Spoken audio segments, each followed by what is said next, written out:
Welcome to the Opportunity Zones podcast. I'm Jimmy Atkinson. Economically speaking, we are in somewhat uncertain times. The specter of negative investor sentiment, rising interest rates, and persistent inflation have put some stress on capital markets as of late. So where are investors able to find opportunity in times of stress? Joining me today to discuss this topic and much more, all things OZ, is Taylor Trautloff. Taylor leads capital markets at StarPoint Properties, and she joins us today from Beverly Hills, California. Taylor, great to see you again. Welcome to the show. How are you doing? Great to see you, Jimmy. I know it's been about a year since we first met, and it's been a whirlwind being on some of your events, like OZ Pitch Day. So I'm super happy to be here with you today. Fantastic.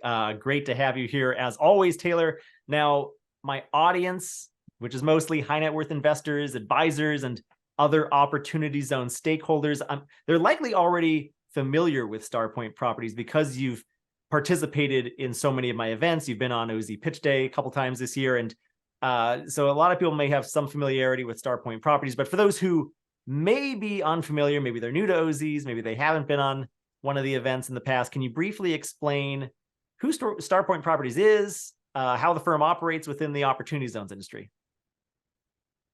Yeah, so StarPoint was founded in 1995 in Beverly Hills, California. Our founder and CEO is Paul Danishrad. He's pretty well known within the Los Angeles real estate community. He built this company truly from the ground up into what it is today. StarPoint has about $1 billion in assets under management, and this is split between commercial and multifamily. We primarily focus on the Western United States. So our target markets are Texas and Colorado, and then the states west of these. In the last couple of years, we've gotten into Opportunity Zone investing, and we can dive more into that later. And I'm sure your guests are pretty familiar with Opportunity Zone projects. So that's how we got connected. Yeah, that's correct. And we will talk a little bit more about where you're investing specifically within Opportunity Zones a little bit later during today's program. I actually wanted to get a little bit more about you, though, Taylor. I'd like to introduce you to the audience a little bit more, learn about your career arc. How did you get to where you are today, and what's your role at StarPoint Properties? Great. And one thing I want to mention too with StarPoint is that we don't just do Opportunity Zone projects. Right. Our investments run the gamut. So we have like cash flow, current income focused offerings, along with shorter term, like high IRR type projects. I started out my career, I studied real estate at USC. And then I started out on the debt and equity team at JLL here in Los Angeles. So I was focused on raising debt and institutional equity from a variety of corporate sponsors.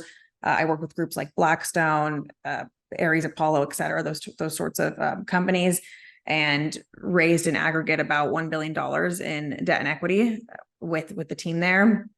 And then I went over to CityView to do acquisitions. And so I was typically underwriting value add and multifamily projects in the Western United States. And then an executive with StarPoint actually reached out to me and proposed that I come over here to help build out this high net worth investor platform. StarPoint already had a pretty strong base of high net worth investors, and most of whom are local to Los Angeles. But there was a recent push to build this out, and so I came over here to pick that up, and it's been great. No, that's great. You were headhunted, it sounded like. That's awesome. Good for you. Yeah, I mean, it was more personal than that. I have a personal connection with the head of development at StarPoint. We met through the USC community a couple of years back, and so we typically would get coffees every quarter. I have several mentors that I keep up to date with, and then when the opportunity presented itself, I jumped on it. That's awesome. Well, let's dive into the meat of our discussion today, which is, hey, what's going on with the economy? What's going on with interest rates? What are investors to do? Where can you find some value and some opportunity given all of the macroeconomic headwinds or uncertainty? Taylor, how exactly would you characterize the current state of the economy based on your expertise and who you've been talking to, and what impact is that having on private real estate? I mean, my short answer, I would say it's complicated. I think what's interesting about the economy right now is that the unemployment rate is pretty low. I think it's around 3.6%, across the US, somewhere in that ballpark.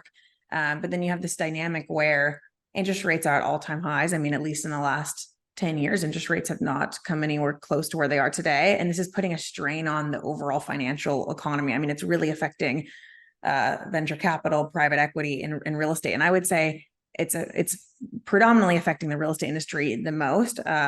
Granted, maybe I'm, know this industry more because this is what I work in. And I don't think we've fully seen like the full effects of the rise in interest rates. And I think that this is a story that's going to keep playing out over the next year. Yeah, totally agree. It is at the time that we're in right now, the macroeconomic environment that we're in, it's unlike anything that I think it's unlike anything we've ever seen, really, in recent memory, at least, with interest rates as high as they are and having risen as quickly as they did. And yet still we have GDP growth, positive GDP growth. We have very low unemployment, very tight labor market. I think you're right, though. I think these indicators do have somewhat of a lag. These effects have somewhat of a lag. I think you're exactly right. This is going to continue to play out over the next several months and into 2024. These interest rate hikes, I think they will have an impact eventually, but maybe we just haven't quite gotten to where the Fed wants the economy to be just yet. What impact exactly are interest rates having on private real estate? Yeah, I would say that the main impact is that there, an expansion of cap rates. We've seen a little bit of cap rate expansion, but we're still in a dynamic today where if you're underwriting value add multifamily assets, which are existing multifamily, apartment buildings that are typically built 1950s and newer, some of them could be early 2000s, but it's typically an existing multifamily asset where you're going to buy, renovate, raise the rents, and that's typically the business plan. And the problem with these types of investments, and not just multifamily, but value add existing assets in general, and especially core deals, is that you're going to be entering into a negative leverage. So if your cap rate, if you have a 3 cap or 4 cap, and then your debt all in is north of 7%, I mean, you're in a negative leverage environment. You're essentially losing money, and at least for the first year until you effectuate the business plan and then raise NOI, et cetera. And so a lot of sponsors don't want to take on that risk of entering into like a negative leverage type of deal with the hopes that they're going to, turn around the business plan and it'll work out in 2-3 years down the line. So I have a lot more confidence right now and it's not to say this is the case with all deals. Of course, like you can find there's still deals to be had. And if anything, because of the overall market sentiment, there could be some great like needle in the haystack opportunities to be found. I will say that I think it's a different dynamic with development, because with development, you actually might be benefiting more from what's going on because, construction financing is harder to come by today. And so not every group's able to get their construction projects built and underway. And you have projects that if they're starting today, depending on what asset class it's in, if it's multifamily, they might not be fully built and stabilized for another 2 to 3 years. I would say 2 years. And so that could be interesting because it could be coming out, it could be coming online as we're coming out of this current environment. And if you have less supply and less projects being built now, then you could be pretty competitive by getting a development project going today. I would say, there's still great opportunities on the value add space, but they're just becoming increasingly challenging to find. Yeah, there's some great opportunities if you're a developer and you're willing to take on that development risk, given the challenging economic conditions currently. But if you come out of it on the other side, you're in good shape, then, well, you might be one of the only ones around delivering new product because development's been tough to come by lately. Any predictions for where you think interest rates might go next? What do you think the Fed has up its sleeve or in store for the rest of this year or 2024? Well, and right now, just to paint a picture, we're recording this episode toward the end of September 2023, and interest rates are, I think they're 5.25% is the SOFR federal funds rate. As of yesterday, SOFR was 5.3%. So yeah, you're right on the on the money. And the risk-free 10-year yield, a 10-year Treasury bond, is just north of 5.5%. Yeah. So I will say that's $1 million question. Whoever can accurately predict rates, I mean, that's all you need to do to succeed. If you can predict rates right now, that's what's on everyone's mind. I think if you look at groups like Kensington and Chatham, it's their job to create SOFR forward curves, to predict movements in rates. And at times, oftentimes these are at best predictions, because sometimes if you look back, the curve that they project does not always materialize. So as of right now, if you look at the SOFR forward curve, it's projected that SOFR will increase to it'll increase another 50, I want to say 30 basis points in December, and then it will stabilize and then start to drop off. But it looks like it will remain around 3.9% to 4.2% over the next 10 years. And it's very surprising to see that. So, that may or may not materialize, but that's one group that is projecting SOFR to remain elevated over the next decade. And that would have huge implications throughout the real estate industry. I think mainly there would be like a reset in valuations.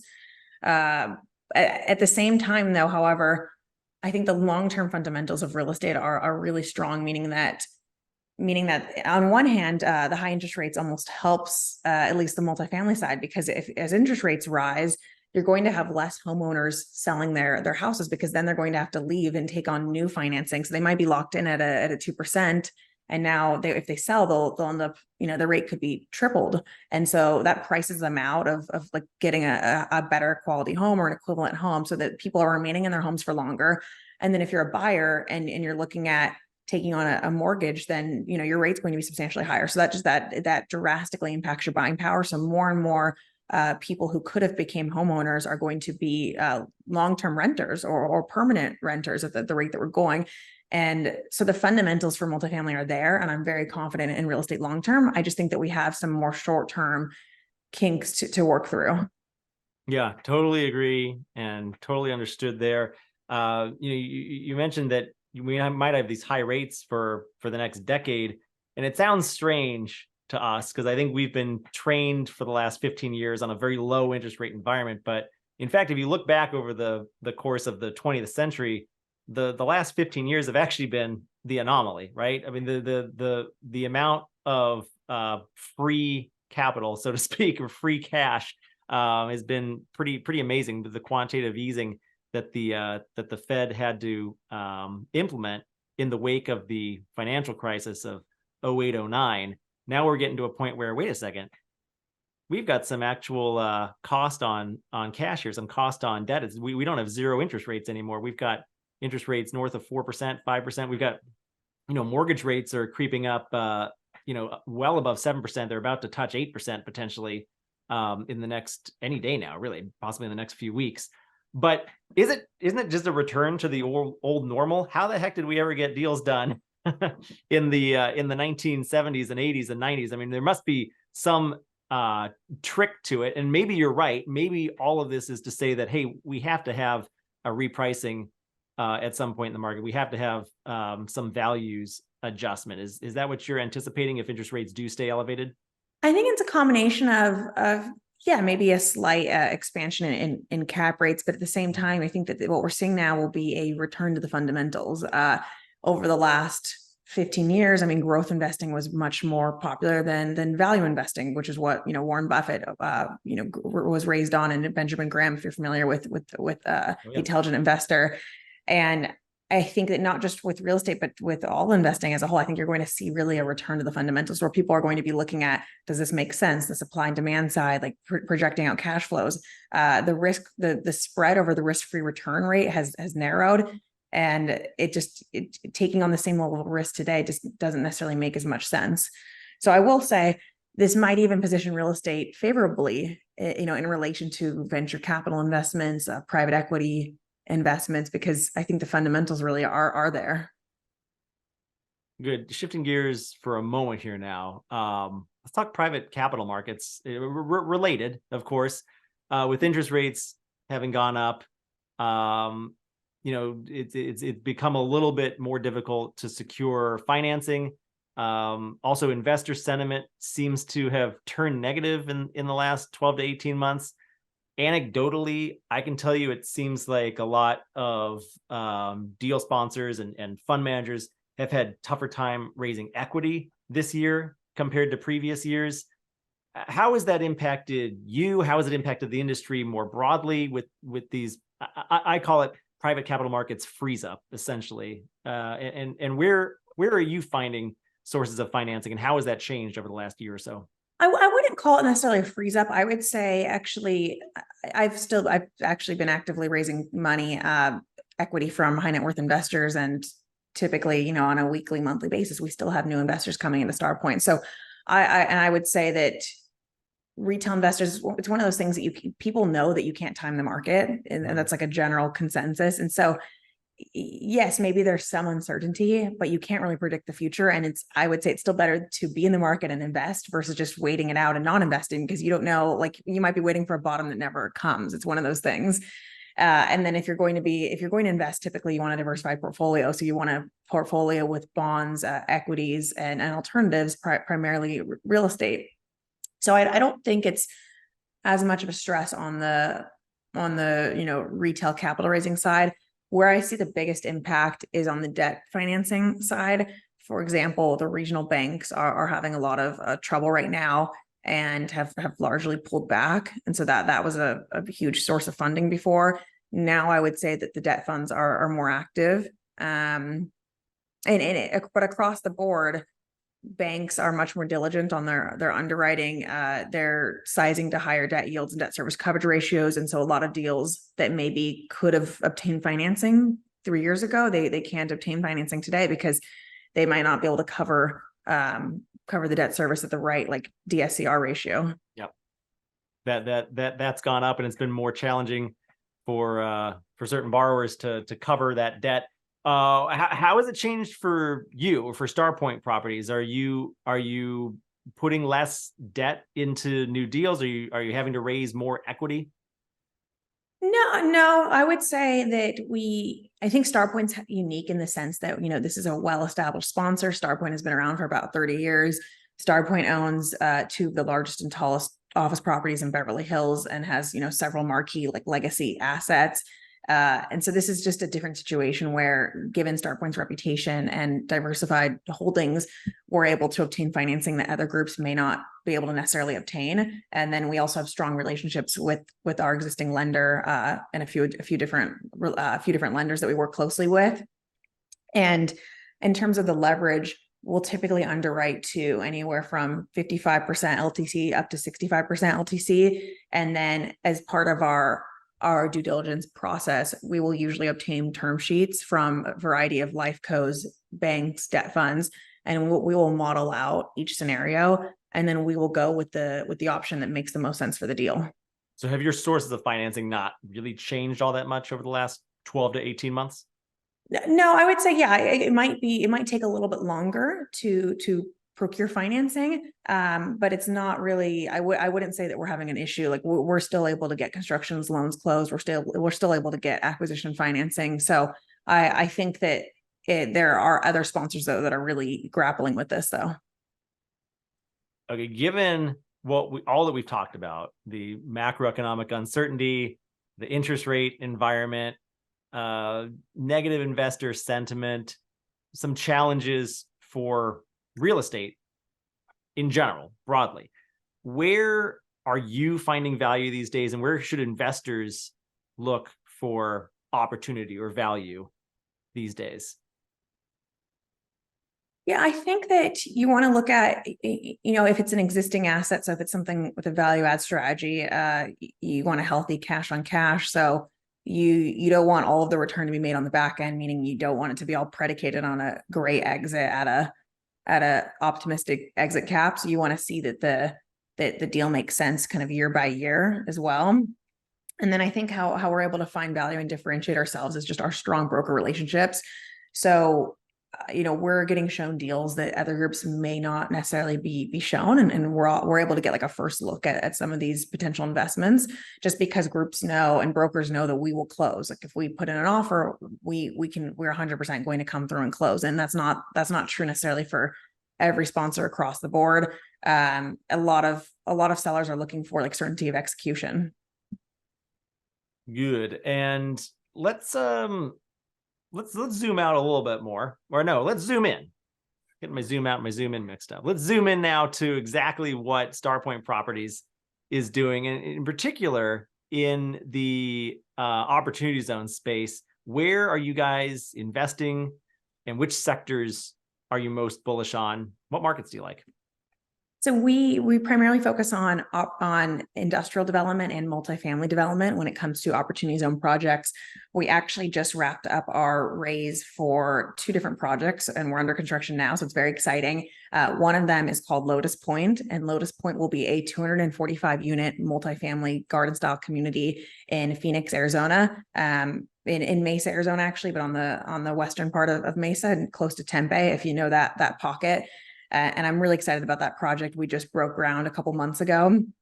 And then we also closed our equity and debt financing on Point Central. And Point Central will be a 157,000 square foot industrial project in North Denver, in the central North Denver submarket. And this is about a 10-minute drive north of downtown Union Station in that urban core. So it's pretty unique to even have an opportunity zone project so close to a downtown core like downtown Denver. But Denver is one of the more like opportunity zone friendly cities. So we were able to. That was the project that you presented at OZ Pitch Day back over the summer. Yes, that was that project. And we actually had a really successful raise. And so we brought in at least 10 new investors to StarPoint through our efforts over the last few months. So we closed both the construction financing and the equity financing for Point Central and Lotus Point. And then we broke ground on both of them. Good. So industrial, multifamily, in the West, primarily the industrial in Denver, the multifamily in Mesa, Tempe, Phoenix region. What is StarPoint Properties focused on next? What are you raising for next? What other markets and sectors do you like? We have another land site that we own, and it's fully entitled, and that is in Mesa, Arizona. And we have plans to potentially build 550,000 square feet of industrial, which would be a pretty large project. And that total project capitalization is about $85 million. We have not formally launched that one yet, and we're still working through some diligence on the opportunity. We are also actively reviewing and underwriting opportunity zone land sites. So we're still evaluating potential opportunities. I would say we're going to be focusing on industrial and multifamily, and then in our target states, which are Texas, Colorado, Arizona, Nevada, and California. Very good. Taylor, it's been a pleasure speaking with you today. We're kind of wrapping up our episode here. We're running out of time. Kind of a catch-all grab bag, choose your own adventure question for you here to kind of wrap things up. Any other trends that you're keeping an eye on, either in opportunity zones or maybe more broadly, private equity, real estate investing?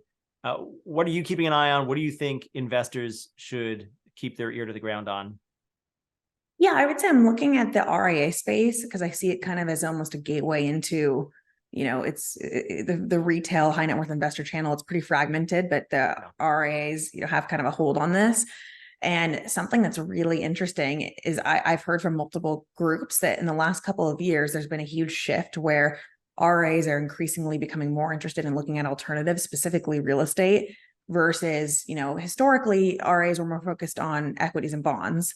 And now they're looking for more real estate opportunities. And I also am seeing that more so too with the retail investors that I'm speaking with on the phone, how they're trying to shift more of their portfolio into real estate and less so into equities. And I think that we're only seeing the beginning of this shift, and this shift could be transformative for the real estate industry. Well, I think you're spot on there. That's actually the entire thesis behind why Andy and Michael and I founded WealthChannel, is that very point that you just made, was that there's this huge surge in popularity and in growth of alternative investments within the retail space. High net worth, direct individual investors and their advisors, RIAs in particular, it's becoming much less institutionalized. The real estate investing, the types of projects that we're talking about, this used to be solely the realm of institutional investors, family offices, and the ultra wealthy. And it's really come down market in a good way. These types of products have become very democratized over the last 10 plus years or so. And I think there's a lot more room for growth there. So I love that sentiment, Taylor. And I 100% agree with it. I like to say that's exactly why we exist at WealthChannel, and it kind of as an offshoot of our Opportunity Zones platform. Definitely. And that's why I love what I do so much, because when I say that I'm helping investors build generational wealth, like I mean it, and I want to stand by that. And I think that it's a really exciting time that we're in this dynamic where we can actually help people access commercial real estate projects that historically, even 5 years ago, majority of people would never have been able to access these kinds of investments. Absolutely. It was not to say that the 60-40 stock bond portfolio is dead, but I think there's definitely room or a case to be made that maybe 50-30-20 should be considered. 50% stocks, 30% bonds, 20% alternatives such as real estate. I By the way, think that asset I think we'll be seeing more than 20% going into alternatives over the next few years. I was just about to say that asset allocation I gave, just an example. Make up the numbers however you want to. There's no real right or wrong way to put together a portfolio, and it definitely depends on your risk tolerance and your investment horizon as well. And none of this is investment advice, so consult with your advisor before making any investment decisions or portfolio construction decisions. Taylor, this has been awesome. Thank you so much for sharing all of your insights. Before we go, can you tell our audience where they can go to learn more about you and StarPoint Properties? Yeah, so our company website is starpointproperties.com. So it's pretty easy to find. My email is taylort@starpointproperties.com. And then you could also add me on LinkedIn, which is Taylor Trautloff, my LinkedIn. And I post updates on our projects and what we're working on. So I'm looking forward to connecting with you. Excellent. Yeah, please do go connect with Taylor Trautloff. We're connected on LinkedIn, as I am with most of my guests on this show who accept my invites. You accepted mine. Thank you. For my audience out there, as always, I'll have show notes available, as always, at our website, opportunitydb.com/podcast. I'll make sure to link to StarPoint Properties, to Taylor's email address, and her LinkedIn account as well. We'll have links to all of the resources that Taylor and I discussed on today's show. And please be sure to subscribe to us on YouTube or your favorite podcast listening platform to always get the latest episodes. Taylor, again, it's been a pleasure. Thank you so much for taking some time to spend with me and my audience today. I really appreciate it.